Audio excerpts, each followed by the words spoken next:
If you guys don't know, we have a new selection nominee from Trump regarding the director of the CDC. So we initially had one guy who, we'll go ahead and talk about him first. I posted this on my Telegram about a week ago, but might as well refresh this. And if I can jump over to the right thing, there we go. We had one guy who was initially selected, but he was removed. And when you looked at who he was, I didn't do a deep dive on him. I didn't really have time to. But from what I understand from him is he was actually somebody that was going to be good. He was a good selection because he is against all of the injectionable things, which we have to be careful because we're on YouTube. But he is against all that stuff. And he as the media would say, ran with conspiracy theories about it and whatnot. But he was a great pick. I was actually in favor of what I knew. I didn't do deep diving, but I was actually in favor of him. I was shocked that Trump actually picked somebody that would be going against his transhumanist, globalist agenda people that he's all tied up with. But it was a guy by the name of David Weldon. He was initially the guy that was picked, and says the White House is pulling the nomination of David Weldon for the CDC director. Fox confirmed Weldon was expected to have his confirmation hearing on Thursday. Again, this was March 13th that this came out. The Senate Health, Education, Labor, and Pensions Help Committee. Help, need somebody. Anyway, a lot of song throwbacks here. Committee announced that it had canceled its hearing in a statement on Thursday morning. However, it confirmed that lawmakers would still vote on the nominations of Dr. Jay Bhattacharya. I can't pronounce that. For the NIH director, and Dr. Marty Makary for commissioner of the U.S. FDA. But apparently, as it goes on, it talks about how the GOP would not have enough, or there would not be enough votes in favor of David Weldon. Why? Well, why would that be for a guy who seems to hold the values of the supposed Republicans? They weren't going to vote to bring him in, or so they say. Could it be that this was a virtue signal and then, oh, see, we're going in the right direction, make America healthy again, right? Which is just a load of baloney. And instead we get another person. But if we look at who Weldon is, it says Weldon, a medical director and former Florida congressman, has made statements against the injectionable stuff in the past, which were expected to be brought up during his hearing. In a 2007 statement, Weldon said there was legitimate questions about potential links between those things and childhood neurodevelopmental disorders such as autism. Aren't these the things that Kennedy is supposed to be against, which he has backtracked and flipped around on that so fast? Fascinating that they don't want the guy who's supposedly against this type of stuff. It says, additionally, during his time in Congress, he introduced legislation with former Representative Carolyn Maloney that would have banned mercury from these things. So that's the guy who they initially said was going to do it, and then they pulled out because he wasn't going to have enough votes. So instead, Trump turns around, and Kennedy is taking credit for this as well. I don't think I set something up, so let me pull this up so I have it ready so I can just read it to you guys. But Trump and Kennedy have nominated this chick, Susan Monarez. Susan Monarez. Now, Susan Monarez is actually the deputy director of ARPA-H. I've talked about quite a few things from ARPA-H over the past several years. ARPA-H is basically the health branch of DARPA. Yeah, the wonderful DARPA, who's behind all the deep state globalism things. They're the ones that brought out like the internet. They're the ones that are advancing things forward when it comes to transhumanism stuff. They're heavily behind the forward thinking of futurism, basically. And ARPA-H is the health department of that. ARPA-H is designed to take things that are being applied, health things that are being applied for military soldiers and whatnot, and bring them to us to install in us. Things like injectionable things. And I got to be careful about it. Things that change and alter who we are on the insides. There are also ones that come up with implantable objects, things like what is the name of it? I can't remember the name of it, but it's basically a pharmacy, auto pharmacy tool that goes inside of us and will just automatically release drugs whenever they program it to do so. This comes with tracking all of our vitals and everything like that, sending it to a computer, adding all that stuff to your digital twin online and stuff like that. This is the sick human Frankenstein stuff that we warn about. And so ARPA-H, the deputy director, is now the one who's been nominated to be the CDC director. But see, the thing is I thought Trump was against all that. I thought Trump was anti this. Well, that's what I've been told by people who like Trump, who have been programmed by many other podcasters and prophecy teachers and pastors and stuff who continue to force feed them. Well, as long as it's not a Democrat, then it's okay. But the problem is everything that we as prophecy watchers have been warning against for so many years now is all coming to fruition, and we're now accepting these things. And that's part of the deception of what's going on, because they have force-fed you the evil of the democratic stuff, of all this alphabet agenda, transgender stuff, and all these things that when the pendulum swings all the way over to the other side, we're going to be inclined to accept it just because it's not that. It's still the same evil. It's just brought in a different manner.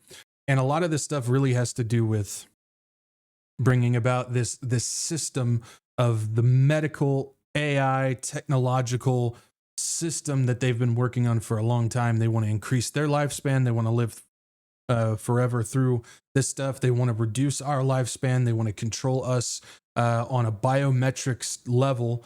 And this is what this lady does, is she's heavily involved with ARPA-H's programs when it comes to using biotech and AI in order to create a system that basically knows us and watches us on a microscopic DNA level. And the thing is this is stuff that Mr. Warp Speed has been promoting ever since Warp Speed, which is funny because I actually found out that in 2019, Palantir, yes, Peter Thiel's Palantir, you know, Peter Thiel, who's basically the one kind of controlling Trump right now because Palantir owns the United States and everything behind it. In 2019, they actually had a program called Warp Speed. And then in 2020, we had the Warp Speed program come out with Trump regarding all this. And now we look at it with the announcement of Stargate, which has to do with combining AI, data, big data, and biosecurity, biometrics all together in the same program. So who do you need in order to kind of help move that along, in order to progress Stargate? You need somebody like this. And so we get an idea of who Susan is. ARPA-H today announced that Susan Monarez, PhD, which she's actually not a doctor, by the way. She's just a PhD with microbiology and stuff. She actually is not a doctor, so interesting. Has been selected as the agency's, this was January 6th of 2023 when she became deputy director of ARPA-H. Agency's deputy director in this role, Dr. Monarez, will assist ARPA-H director Renee Wegzergen, PhD, in the agency's development of high-impact health and medical science and technology. Previously, Monarez led strategy analysis and risk management for ARPA-H and served as the agency's acting director during part of 2022. Susan is a globally recognized leader in health innovation and more than 20 years of experience working with high-level research organizations, including government, industry, and academia. Alrighty then.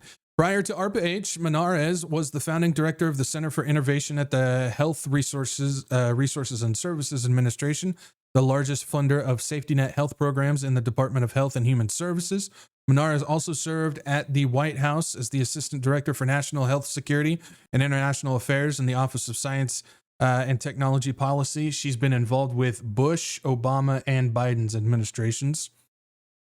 Think about that. Let's see here. The Assistant Director of the National Health Security and International Affairs in the Office of Science and Technology Policy, and as the Director of Medical Preparedness Policy on the National Security Council. In both White House roles, she led multiple efforts to enhance the nation's biomedical innovation capabilities. Again, she is all about high risk, high reward, molding, melding, whatever you want to call it, the mixing of AI, that type of technology, transhumanistic technology, as well as biosecurity and biohealth. And so she's all about trying to push things forward as far and as fast as she possibly can. That's always been her goal when it comes to the things that's going on. And now she's going to possibly, we still have to wait for the confirmation of it, but now she's going to lead the CDC. Interesting. Says Monarez served in leadership positions as the Homeland Security Advanced Research Project Agency within the Department of Homeland Security, as well as HHS Biomedical Advanced Research Projects Authority. In addition to leadership roles within the federal government, Monarez has served on advisory panels at the National Academies of Science, National Science Advisory Board for Biosecurity, and Federal Experts Science Advisory Panel, among others. Monarez is also a U.S. representative on several international cooperative initiatives within the European Union, Canada, France, the Netherlands, and the United Kingdom in bilateral and multilateral engagements. Yikes. Does this sound like somebody who is anti-globalism? Is this somebody who sounds like they are for health privacy? Does this sound like somebody who is not for trying to take us to a place that we're not supposed to be going? I don't think so. This sounds like the perfect person to come in and help direct it and make it come to fruition. Interesting. And so, like I said, Trump and Kennedy nominated, because Kennedy is the one that has some involvement with it, at least on the outside. That's what we're told. But Kennedy tweeted out, this was the 25th, so today, he tweeted out, X posts that erroneously attribute Biden-era tweets supporting masks, lockdowns, vaccine mandates, etc. to my CDC Gov Director nominee, Susan Monarez, have been understandably revoked within the MAHA, or Make America Healthy Again movement. I handpicked Susan for this job because she is a longtime champion of Make America Healthy Again values. Again, what part of this is Make America Healthy Again? It's not. There's nothing about this. This has to do with medical tyranny. This has to do with dystopian biomedical transhumanism. This has to do with everything that is against healthy. This has to do with everything that is for beast. That's really what this is. Says I handpicked Susan for this job because she's a longtime champion of Make America Healthy Again values and a caring, compassionate, and brilliant microbiologist and a tech wizard who will reorient CDC toward public health and gold standard science. I'm grateful to President Trump for making this appointment. You are being played if you still think that any, this is directed at all of them. You are being played if you think there is any political solution across the board that's going to change, fix, or be a better option. They are all on the same team. You are the carbon they want to reduce. All of them. So this idea, this excuse of, it's better than the other option. No, it's not. It's just different. Plus, there was no other option to begin with. The fact is if you still think that you had a choice, I got beachfront property in Montana to sell you. There was no choice. It was always going to be Trump. It was always going to be him. Always. There was no choice. They're all in it. They're all trying to move this forward. They're all trying to get to the same place. And this has nothing to do with trying to rise up and fight it. This has nothing to do with trying to scold anybody. This has nothing to do with trying to change political standing or anything like this. This has to do with stop being deceived by a centuries old system that just doesn't work. This isn't even just the United States, man. This goes to any country that ever, quote unquote, had democracy, which there's no such thing as democracy. It's a made up term to make it give you the illusion that you have choice when you really don't. But they all hate you. Stop trying to. This is like the peasant begging at the feet of the king for crumbs, and he's playing with his own giant feast of food above you. They don't care about you. So why are you defending them like they do? Stop it. Stop it. Keep going, shall we? Let's find out a little bit more about this chick, shall we? Oh no, I think I just offended some people. I've actually had people email me and write comments scolding me. How dare you say dude and chick? Derogatory. No, it's not. We're all a bunch of dudes and chicks. Deal with it. Let's move on. Sorry, just had to throw that out there. I'm a little snippy. Deal with it. It says Trump picks Susan Monarez to run the CDC. Let's take a look at what we got going on there. There's the smiling, happy face of the possible new director of the CDC. Because after the chaotic withdrawal of President Trump, previous nominee to lead the CDC, the president selected Susan Monarez to lead the agency. Monarez is a longtime biosecurity expert with ties to former President Biden's flagship health initiative, ARPA-H, Advanced Research Projects Agency for Health, again, which is the health arm of DARPA. The CDC is in the crosshairs of federal budget cuts, frustration over the COOF response, and the Make America Healthy Again movement have honed in on the agency's injection stuff and food guidance.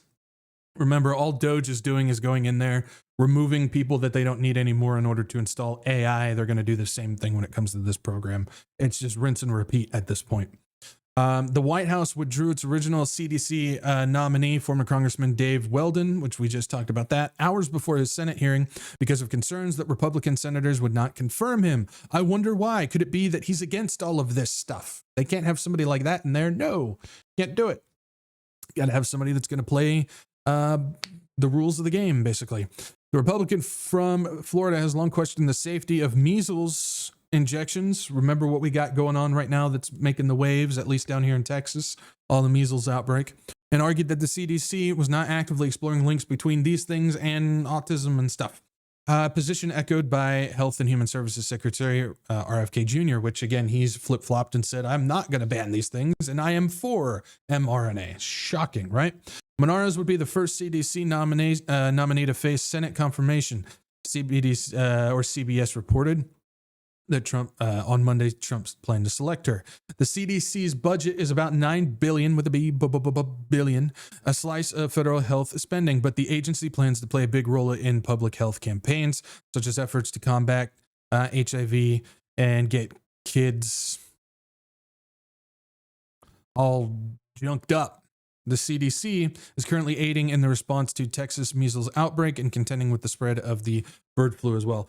So one thing, we'll continue on with this in a second, but one thing that I do want to put forward on this is it makes reference to the CDC's budget is about to get slashed and it's tiny and stuff like that. Remember, what Trump is trying to do is fascism overtake. The foundation of fascism has to do with public and private coming together, forming one cohesive unit. It's about corporatism.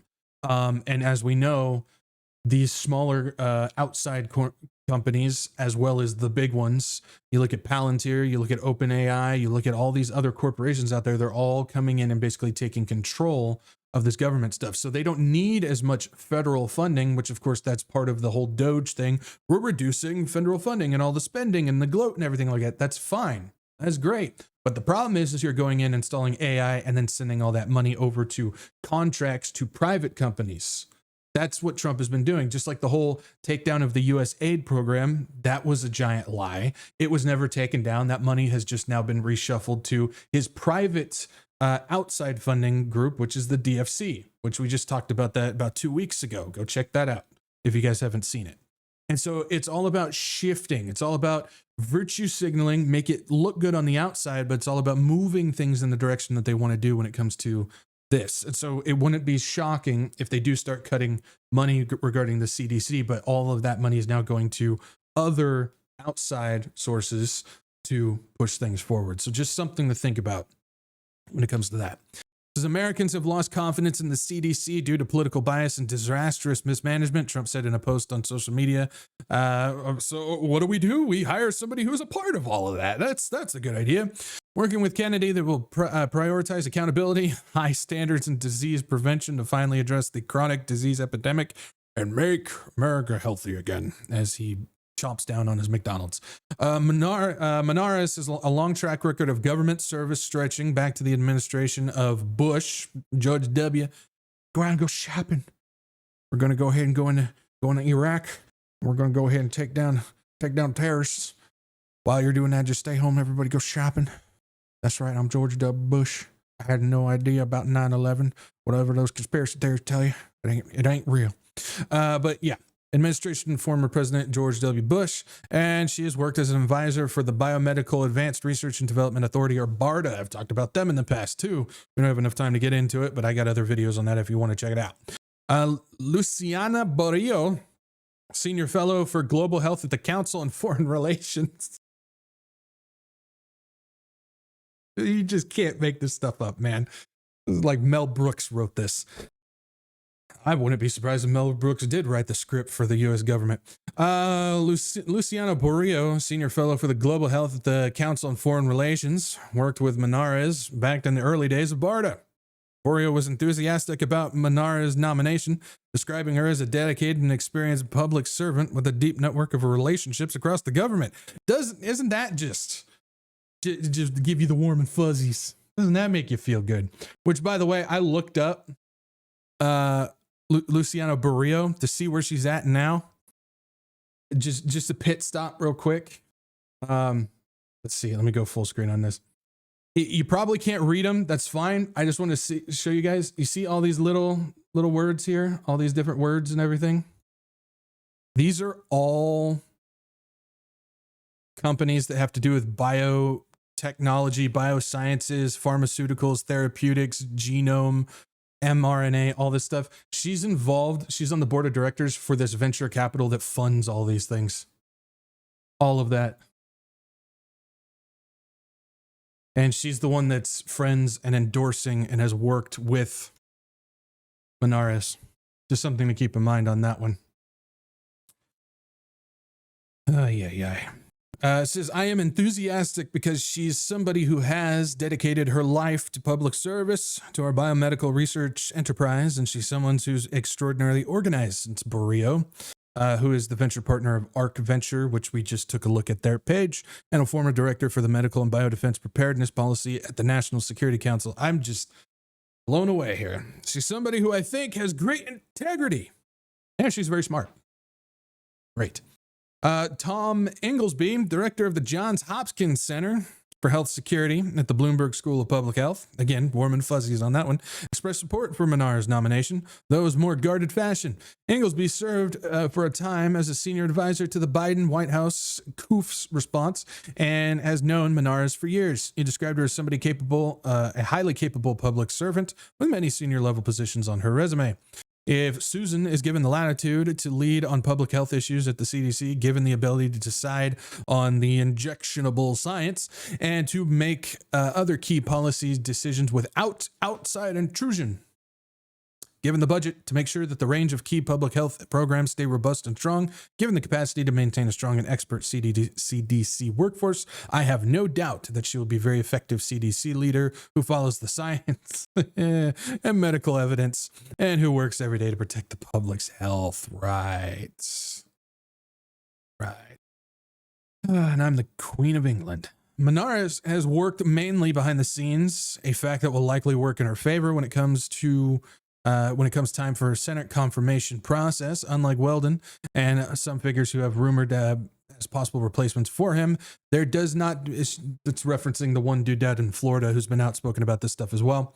As rumored possible replacements for him, there does not appear to be a long record of controversial comments that could be used against her. This is where it's interesting, because when you go and look into her details, her resume, her just backstory of life, there's no records of her.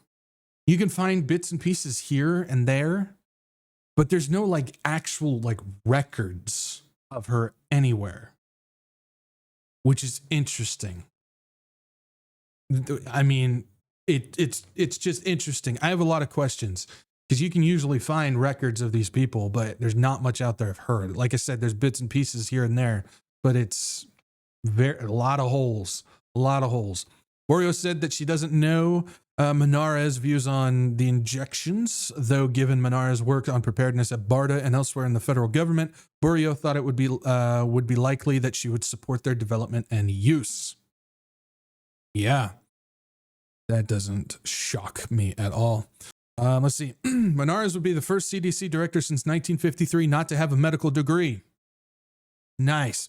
She has a BS and a PhD in microbiology from the University of Wisconsin-Madison, and did postdoctoral work in microbiology and immunology at Stanford University School of Medicine. Monarez worked in the Department of Homeland Security and in the White House Office of Science and Technology Policy during the Obama administration, and continued in health roles during Trump's first term. She was named deputy director of the ARPA-H in 2023 during the Biden administration. Trump tapped her at the start of his term this year to be the acting head of CDC. When she arrived, she notified staff that she would remain at the agency as a principal deputy director. So she's going to remain involved with ARPA-H as she takes on the CDC role if she gets confirmed. Are we feeling good? Are we feeling like we're fighting against the global elite? Because I don't. This is why we don't put our hope and our energy in political figures. This is why we don't put our focus on trying to fight politically against something that we know is a losing battle and we cannot win. I'm not telling you that to demoralize you. I'm telling you that to get your focus back where it should be. And I know I got all these people that are out there pumping for Trump that says, well, that's what we are focused on. No, you're not, because every time I see you go anywhere, you're fighting about politics, and I never hear you say anything about Jesus. So don't give me that excuse. We need to get back to where we're supposed to be going. The reason why I talk about this stuff is to make sure that you're not falling for it, to make sure that you're going on the right, you're focusing on the right things that we should be focusing on. This is the deception that's going on. The deception isn't the obvious stuff. It isn't walking into a room and looking at the elephant going, there's the deception. No, the thing is walking into the room, looking at the elephant and going, oh, there's a snake biting my ankle. That's where the deception is. It's in your camp. It's already latched onto you. And the problem with deception is most of it isn't from the outside. Most of the deception comes from your own personal bias, your own brain, because you've been programmed and built to think in one type of direction. You can thank them for that. When we need to let go of it all, because when you let go of that stuff, you let go of the world. We're not supposed to be of this world.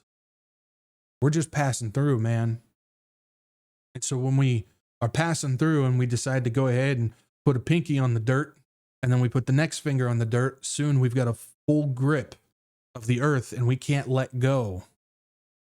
We've got to be very careful that we're not falling into this and putting hope into these people and expect them to have some type of turnaround. I'll tell you what, I wasn't planning on bringing this up, but I just have to, because it's absolutely ridiculous. Because I saw a video just happen to pop up on my recommended feed for YouTube. And most people watching this, and I'm sure because I got some new people in here, this may hurt your feelings. It's fine. I'm not here to make friends. I know. I'm here to just tell it straight. But there's a quick little 2.5 minute video put out by Jack Hibbs today. And the dude is he's so off on it, because he's talking about how Trump is getting us on the right track. The Republicans are bringing back the Constitution. God has given us Trump in order to have a reprieve in this world. And then he's saying that we need to start making sure that we can start making a revival happen.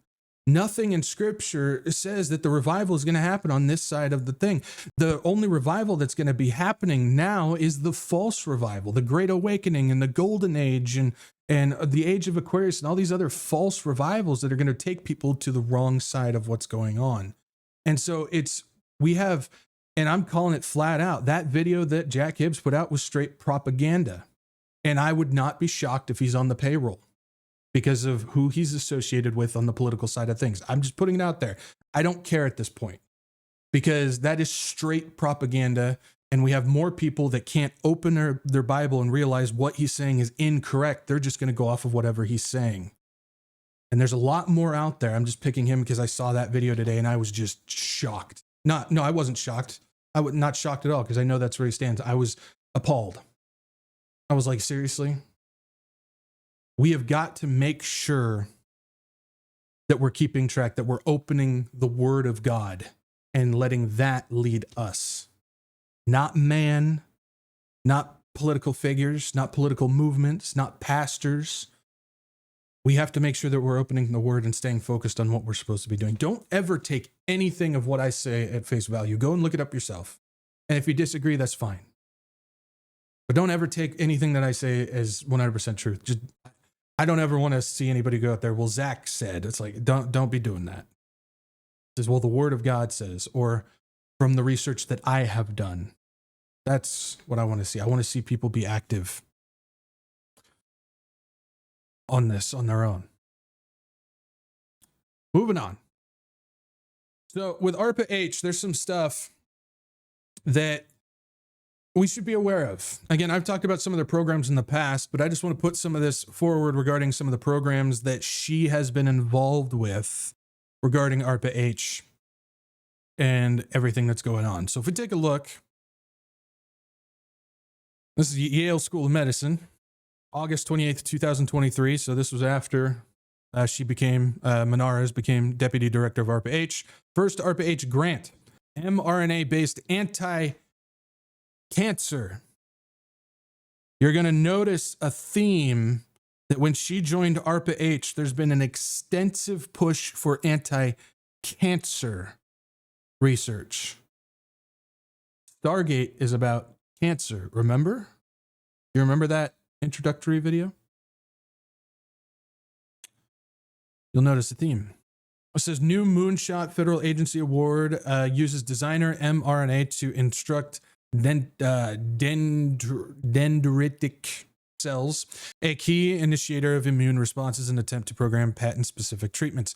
We're not going to read the whole thing. I just want to point this out. Cancer injections utilizing mRNA vaccine technology have such potential that ARPA-H, a newly established White House-originated program, has made it the focus of its first ever grant announced today. The total grant is $25 million over 3 years to be split among teams at Emory University, Yale School of Medicine, and the University of Georgia.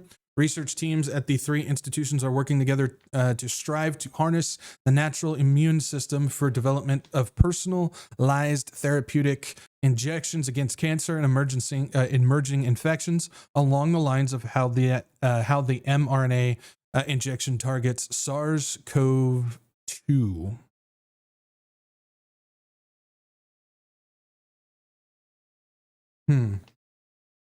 We scroll down, there's a lot of stuff here, but if we scroll down, some of the research groups involved with this include the management team of the Yale startup TransImmune has provided key support, as has the Bill and Melinda Gates Foundation. Now, do you remember during Trump's first term when he pulled out of the WHO, everybody celebrated? And then nobody paid attention to the $1.something billion that he gave to Bill Gates' Gavi program after that. Again, virtue signal. Everybody pays attention to that. Everybody ignores what happens afterwards. Fascinating. Keep going. ARPA-H launches APEC-X program to transform injection discovery. This was October 10th, 2023. Biden-Harris administration's ARPA-H initiative launches the APEC-X program to transform, the injection stuff, things like that. It says the ARPA-H launched today a research program to develop a computational toolkit that helps design injections that target many viruses at once. The program is called the Antigens Predicted for Broad Viral Efficacy through Computational Experimentation. Oh my goodness, these names, man! I'm telling you, viruses remain a significant threat to global health and security, causing pandemics, cancers, and chronic illness. Yet we lack injections for most of these viral diseases. The current method for these things in drug development are often slow and expensive, due in part to the incomplete understanding of a virus protein structure and function, leading to years of research that is targeted narrowly to one virus. Viruses continue to threaten our health security and impact American health outcomes, so designing injections that are capable of protecting against many emerging threats at once is critical. So, without reading through the whole thing, the whole goal of this is to create one injection built to target many things within the body. Oh, warm and fuzzy, right? Doesn't that make us feel so great? Makes me feel so comfortable knowing that. What about this one? This is September 25th, 2024. About a year later, ARPA-H announces award to develop computational platform for multivirus injection design.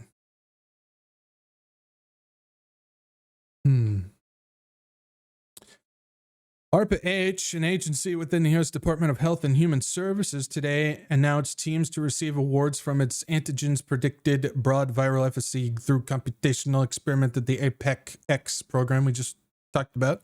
The agency's commitment is up to $204 million to develop these injections that target many viruses at once.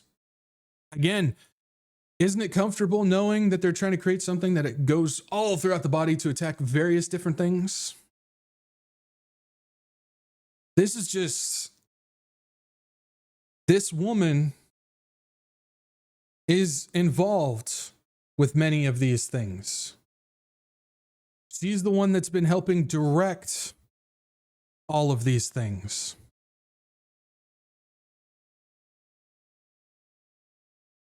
And we're supposed to take comfort in that. I'm not feeling the comfort. I'm not feeling the comfort at all. So one of the things, like I said, has to do with creating a public-private partnership. And Trump has been promoting this for a long time. He wants to go the fascist route of allowing these companies to come in and basically control and run the government. And I've talked about this before. These corporations, many of them, have more money than entire countries themselves. And what we're getting now is a flip-flop. It used to be the corporations needed the government in order to run things. Now the government needs the corporations in order to run things. And they know that. There's been a giant power shift, not just here in the United States, but all across the world. There has been a giant power shift where the corporations are running things.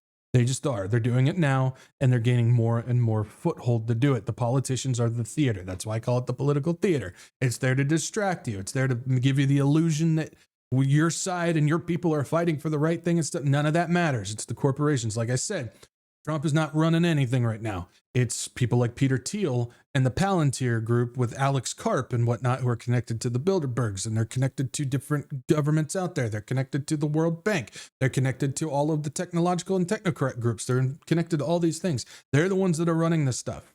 And so when we see something like this, ARPA-H, venture capitalism is what we do. What is that? That is outside investors coming in and funding these things, which means they have control, which means that they have a say, which means they're the ones that are actually in charge. And so it be no shock that something like ARPA-H is involved with that. It's crazy. So the agency's deputy director, who is that? Monarez. Yes, that woman. Offers advice for those pitching technology concepts for high-risk, high-reward health missions. ARPA-H wants hopeful applicants vying for funding to treat it like any other venture capitalist from the commercial sector. Deputy Director Susan Monarez said that the HIMSS conference in Orlando, Florida, Tuesday. This was a couple years back. Do your due diligence that you would do if you're pitching to a venture capitalist, because that's what we do. Monarez said, we function much more like the venture capitalist community than we do a traditional funding agency. That should be red sirens, the red flashing lights and sirens and all that stuff just going off right now. That should be big, big signs. The newest federal agency has a lofty mission: catalyze the next generation of treatments to improve the health of all Americans. ARPA-H is doing this on the heels of a pandemic that has changed the trajectory for federal technology and data programs across the government. This mission offers no shortage of candidates pitching to develop the next solution to transform healthcare. But winning a seat at this table is competitive and unlike any other funding program. We're funding at a very low rate right now, maybe 1% to 2% of all the abstracts or the different programs and hypotheses and theories and stuff brought to them that come in and are something that we will fund. She said, when we do fund it, we're going to negotiate with you and we're going to say, make sure that this is not redundant to anything else that we have seen in this space. And like I said, she's all about the high risk, high reward. It's about moving things as far forward and as fast as she can. She says, we will take on riskier things than venture capitalists will, she said. We don't need you to have 20 publications or 200 publications on this topic area. We want 90% is unknown and 10% exists. Part of what separates ARPA-H from the counterparts, for example, like DARPA, is how the agency focuses on commercializing technology. Commercializing the technology, moving it forward. So if we jump over to this, we get the DoD, which the DoD is connected to the DARPA, which is connected to ARPA-H. The DoD seeks to grow partnerships with Silicon Valley startups. Silicon Valley, technology, Palantir, Apple, Microsoft, Amazon, all of them involved with that. And remember, make sure you remember this, the people who funded Silicon Valley from the very beginning, who gave it all the money in order to develop that entire ecosystem over there, was the Rockefeller family. They're the ones that started it. The Rockefeller Brothers Fund, or Rockefeller Brothers Inc. at the time. They're the ones that funded this, get it all going, and now it's going full circle and getting it all involved with this again. The Defense Department's efforts to build deeper partnerships with Silicon Valley has put the agency on a path to integrate more commercial technology for critical defense applications faster. Defense innovation leaders briefed attendees panel in Virginia. It's all about connecting things. You can even see down here, he pointed out successful ventures manufactures a remote autonomous quadcopter with AI enabled. It's all about AI. She's all about using AI when it comes to health in order to move this stuff further. Got a video here. Pull this up. This is Susan Monarez on DARPA TV. Yes, DARPA TV. They have their own thing. Imagine that. And she's talking about utilizing AI and health to do this. Now it's 6 minutes. We're not going to watch the whole 6 minutes thing. I just want to give you guys an introduction of this. So check this out. We think about advancing AI for healthcare in a number of different facets. So some are direct to the patients. What tools and what capabilities can we develop to help them really understand where they are in their healthcare journey and empower them to make great decisions? We also think about AI from the provider side. So how can we help providers better understand their patients? How can we help providers optimize their time within the health system as they're seeing patients, as they're trying to make complex decisions to create the conditions for improved patient health outcomes?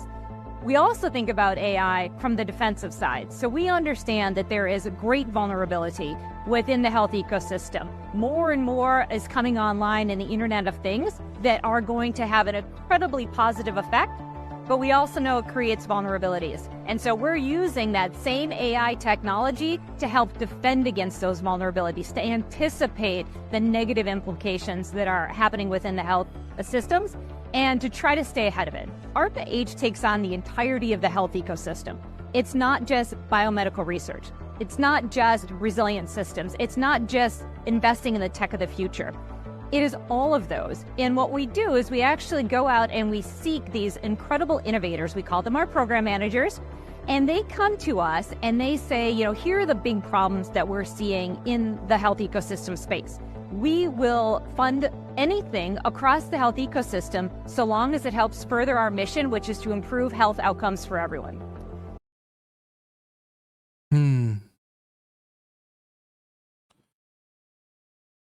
Biomedical, venture capitalism, AI health, the Internet of Things, which again, you look at ARPA-H and they're all about wearables. They're all about implants. They're all about these things that monitor and move things forward in that regard. And so everything is moving forward in exactly what they need in order to build this giant big data, AI, technological, security, biodata, biometric system that they've been touting for years now. And this has been in the works for a long time. This isn't anything new. We're just at the point now where things are moving warp speed. Why? Because there's no barrier now. There's no blockade now. There's no worry about pushback. And they did it perfectly, because you create a ridiculously stupid, ridiculously evil left that's been in control for a while. Everybody got sick of it.